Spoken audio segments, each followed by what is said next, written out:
Shalom Adonai, seja bem-vindo a mais uma aula de teologia. E hoje o assunto é Cristologia, aula 4.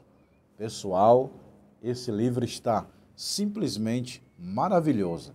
Você tem que ficar até o final dessa aula para aprender tudo sobre Cristo. Hoje o assunto é sobre Jesus no Getsêmani, a ressurreição de Cristo, a ascensão ao céu e a segunda vinda. Hoje é encerramento desse livro. Esse livro tem 4 videoaulas. Eu já passei a aula 1, aula 2, aula 3 e hoje é a 4. Se você perdeu, vai lá e assiste, tá bom? Seja bem-vindo, eu sou o pastor Josiel Saraiva, mestre em teologia, ministro aula em São Paulo há 25 anos. Estamos ministrando aula em 16 países, 27 estados brasileiros, e são mais de 20 mil alunos formados no Brasil e no mundo, tá bom? Ontem mesmo, um abraço aí para o José Rodrigues, de Portugal.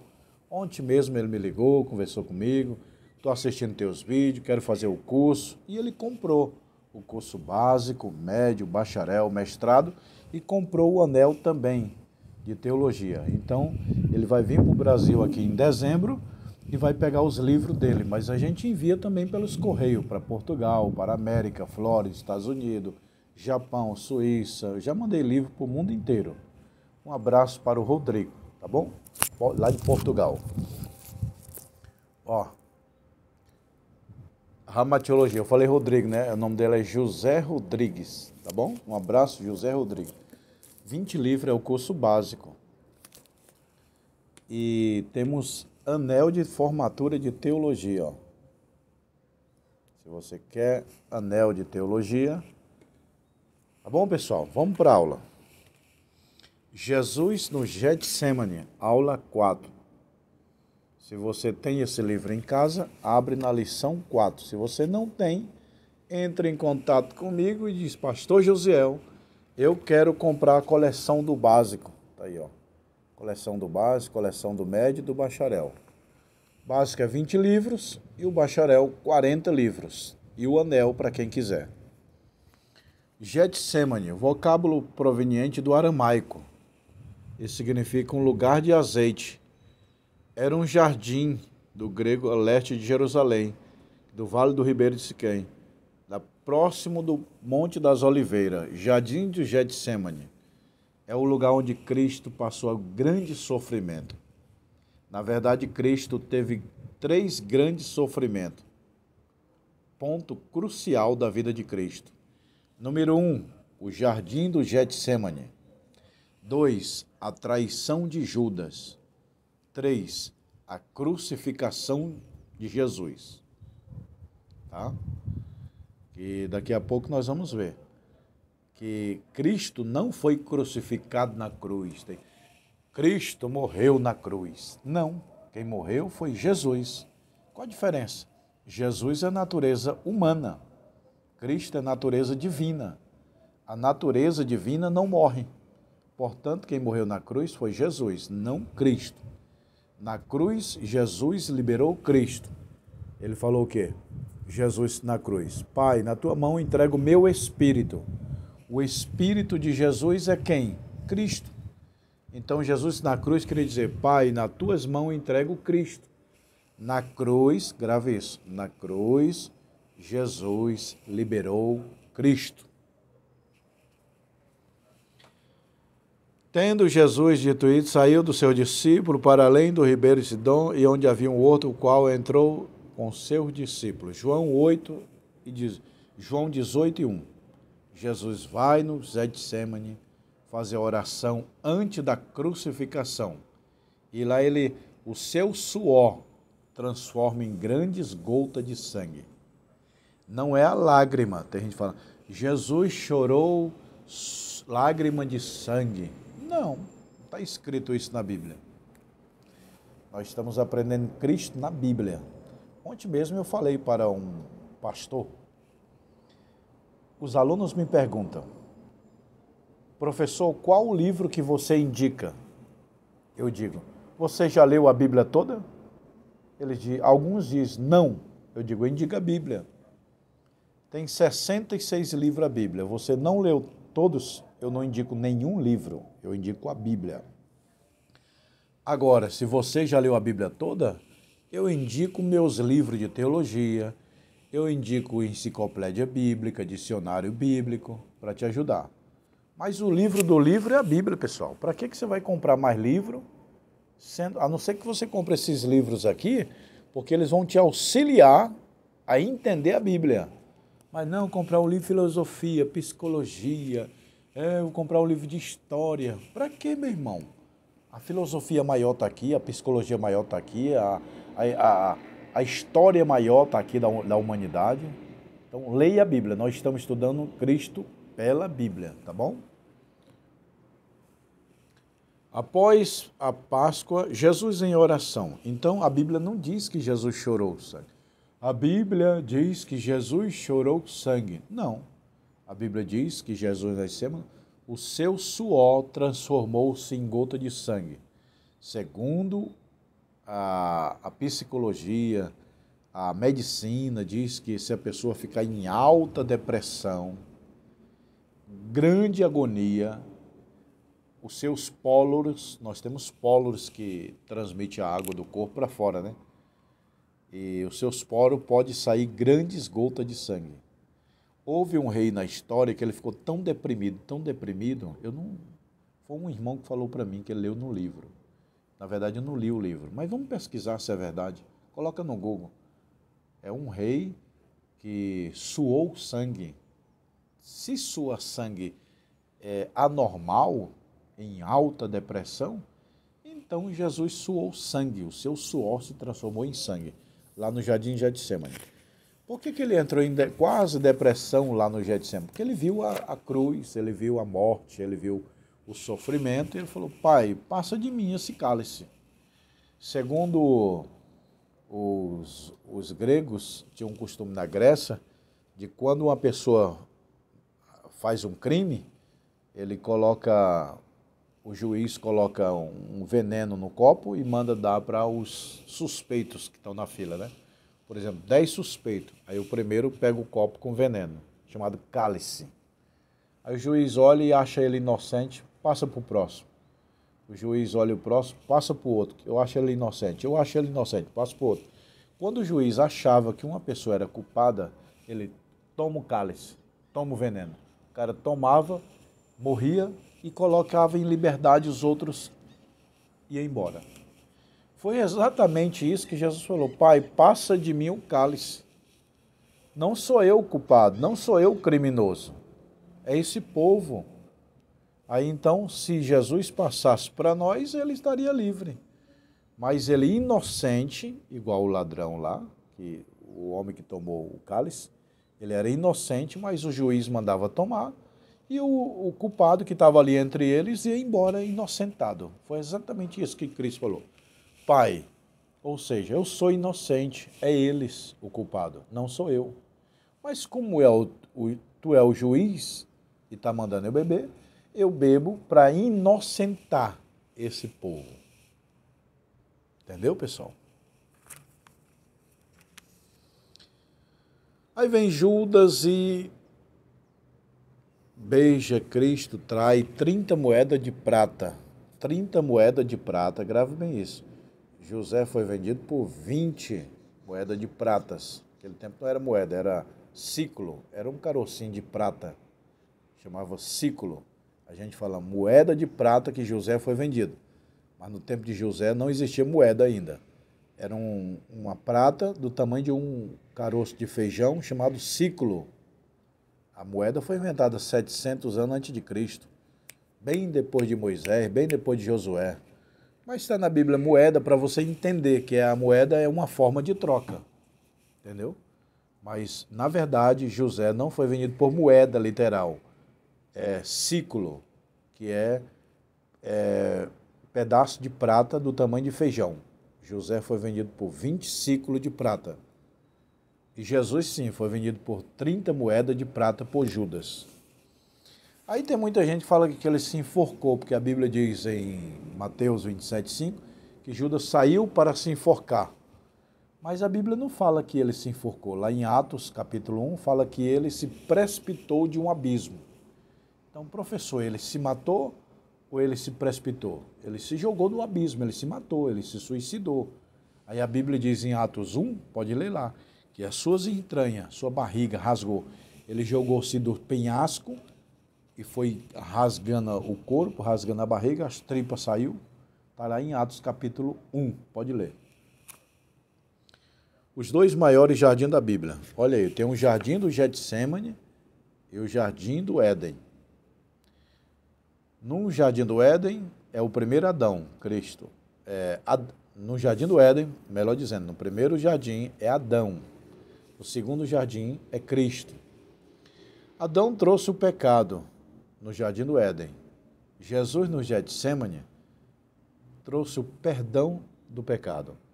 No jardim do Éden, o salário do pecado é a morte. No jardim do Getsêmani é a vida eterna.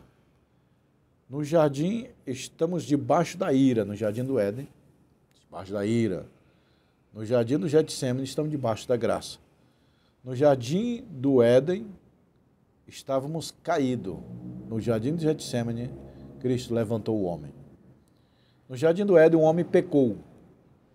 No jardim do Getsêmani, Cristo perdoou o homem. No jardim do Éden entrou a morte. No jardim do Getsêmani entrou a vida eterna. No jardim do Éden entrou o pecado. No jardim do Getsêmani, Cristo tirou o pecado do homem.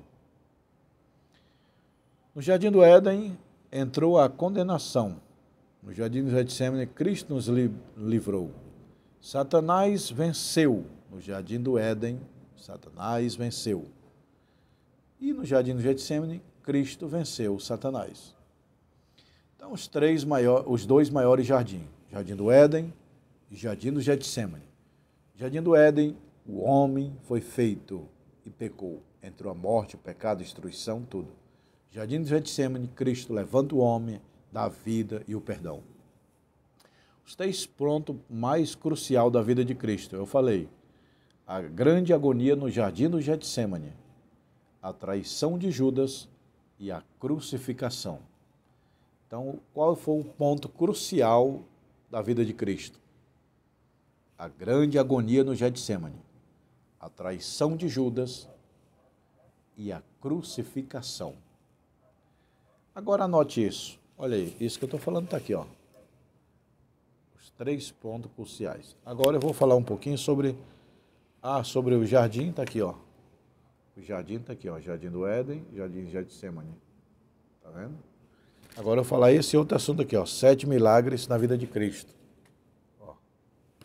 É muito bom você ter esse livro. Temos em PDF e livro físico, você escolhe. Cristo viveu milagrosamente. Viveu milagrosamente, nasceu milagrosamente, morreu milagrosamente, ressuscitou milagrosamente, subiu ao céu milagrosamente, voltará milagrosamente e reinará milagrosamente. Alguma dúvida aí, pessoal? A crucificação de Cristo. A cruz revela três coisas: a obediência de Jesus ao Pai, a inocência de Jesus e a vitória de Jesus. Porém, que o Filho do Homem seja entregue na mão do homem, seja crucificado. Jesus prediz a sua morte. Ele falou, eu vou morrer pelos homens na cruz, eles vão me matar, mas no terceiro dia eu vou ressuscitar.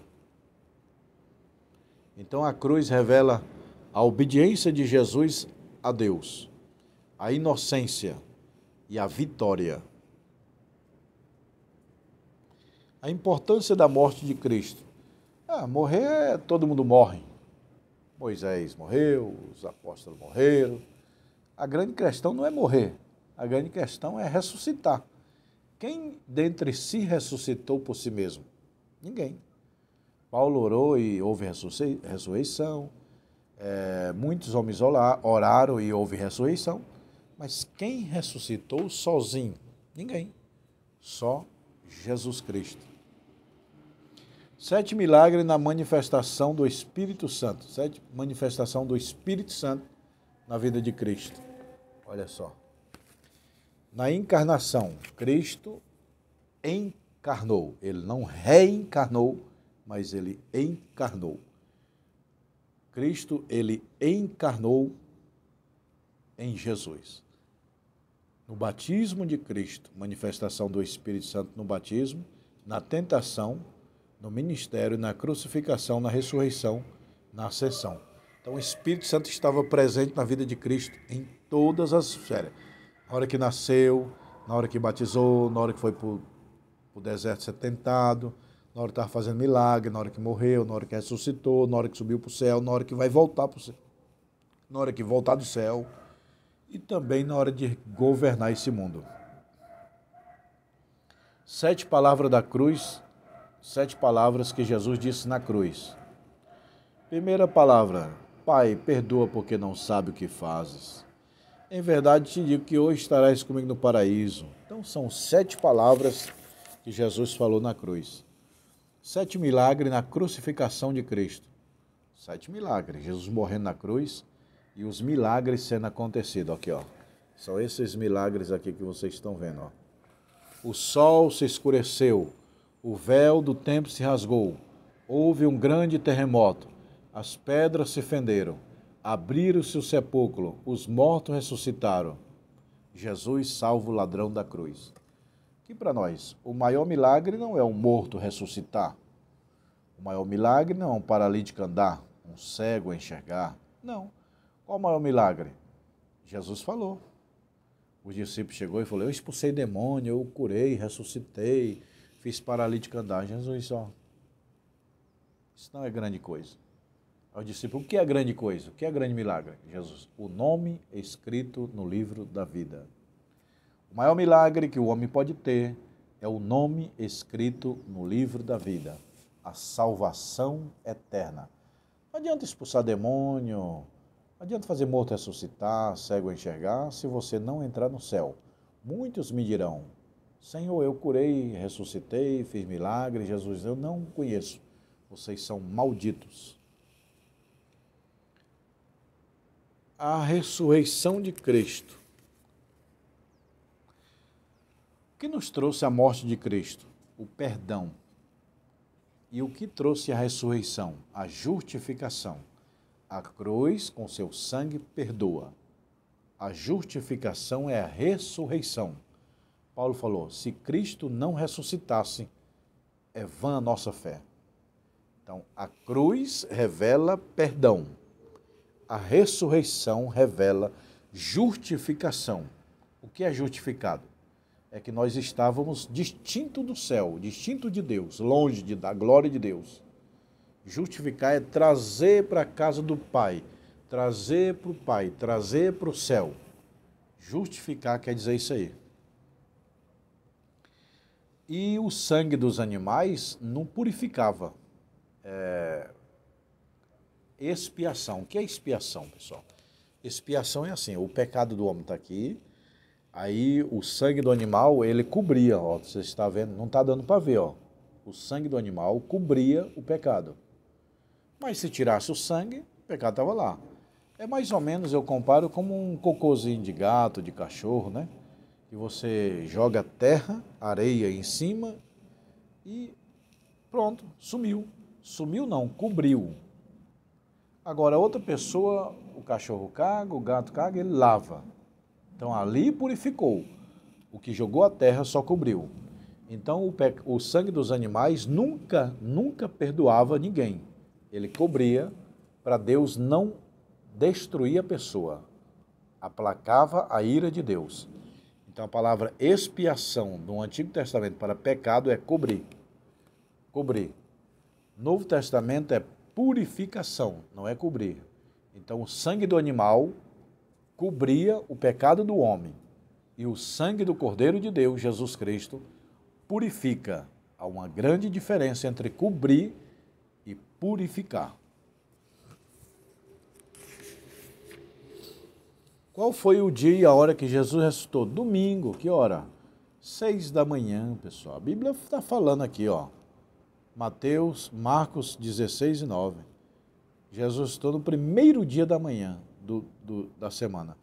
Domingo de manhã. Domingo é o dia de Deus. Tem muita igreja que guarda sábado. Não tem problema guardar sábado, guardar domingo. Você tem que guardar um dia por semana. chamado dia sabático. Não, porque a Bíblia fala sábado. Não, meu irmão, o Antigo Testamento direcionou isso aí para os judeus, não para nós, igreja. Jesus não falava, guarda o sábado. Os apóstolos não falavam, guarda o sábado. Não, meu irmão. Os apóstolos faziam o culto de manhã no primeiro dia da semana, domingo. A Santa Ceia da igreja primitiva era domingo de manhã.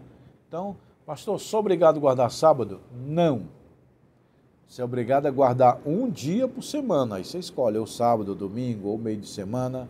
E esse dia você descansa e adora a Deus. É o dia sabático. Tu subiste ao alto, levaste cativo o cativeiro.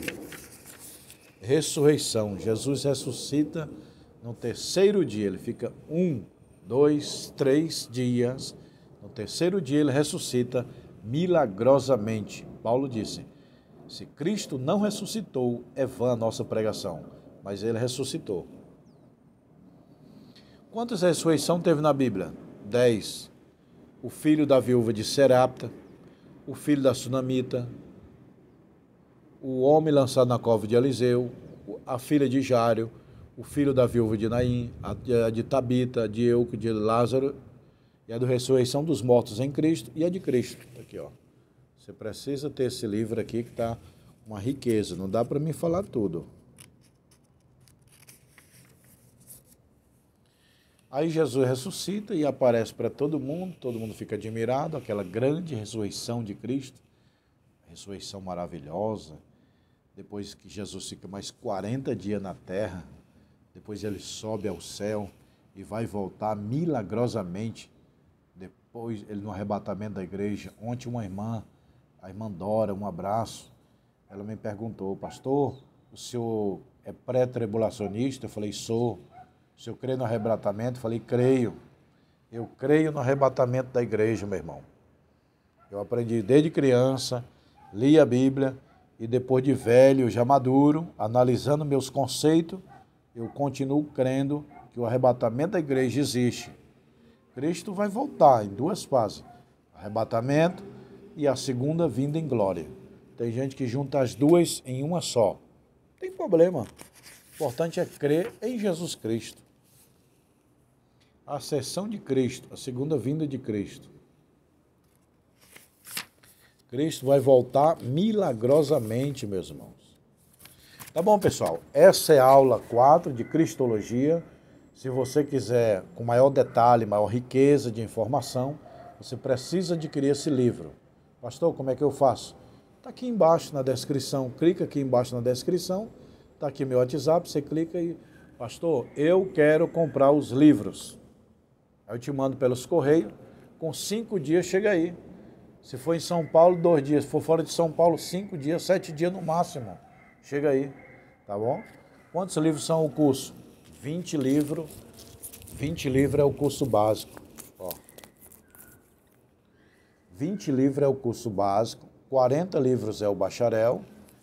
E temos também anel de formatura. Ó. Vou colocar aqui no dedo para vocês verem. Tá aí, ó. Anelzinho bonitinho. Tem um anel fino e um anel grosso. Pastor, eu quero um anel fino, quero um anel grosso. Ó. E tem um mestrado também, mestrado em teologia. Depois do bacharel tem um mestrado, tá bom? É um livrão grande, com 12 matérias, você pega diploma também. Pessoal, se você quiser dar aula de teologia, na sua igreja, reunir os irmãos aí, se reúne os irmãos, um grupo dentro da igreja, dá aula para eles. Me chama no WhatsApp, eu mando os livros para você, você reúne os irmãos da aula. Todo mês vai um livro. No final dos 20 livros, eu mando o diploma, tá bom? Abrir um núcleo teológico, uma extensão aí na sua igreja da nossa escola. Você diz, não, pastor, eu quero abrir uma própria escola. Então me chama no meu WhatsApp. Fala, pastor, eu quero ter a minha própria escola. Aí eu te vendo a franquia. Ou você trabalha com a minha, ou abre uma escola, tá bom? Shalom Adonai. Eu estou aqui nesse grande prédio aqui, pessoal, ó. Bonito ali, ó. A escola é aqui, ó. A escola é lá em cima, naquele prédio, ó. Aqui é a entrada da escola. E aqui eu vou mostrar para vocês umas plantinhas, ó, pessoal. Bonito, ó. Tá bom? Shalom Adonai. Olha lá o sol nascendo, ó. Olha aí, pessoal, esse grande prédio. E eu vou resumir aqui mostrando esses livros, ó. Ó. Aí tudo é livro, ó. Tá bom? Ó o anel aqui, ó. Nós estamos aprendendo o quê? A Bíblia Sagrada. Shalom Adonai. Me chama no WhatsApp agora mesmo.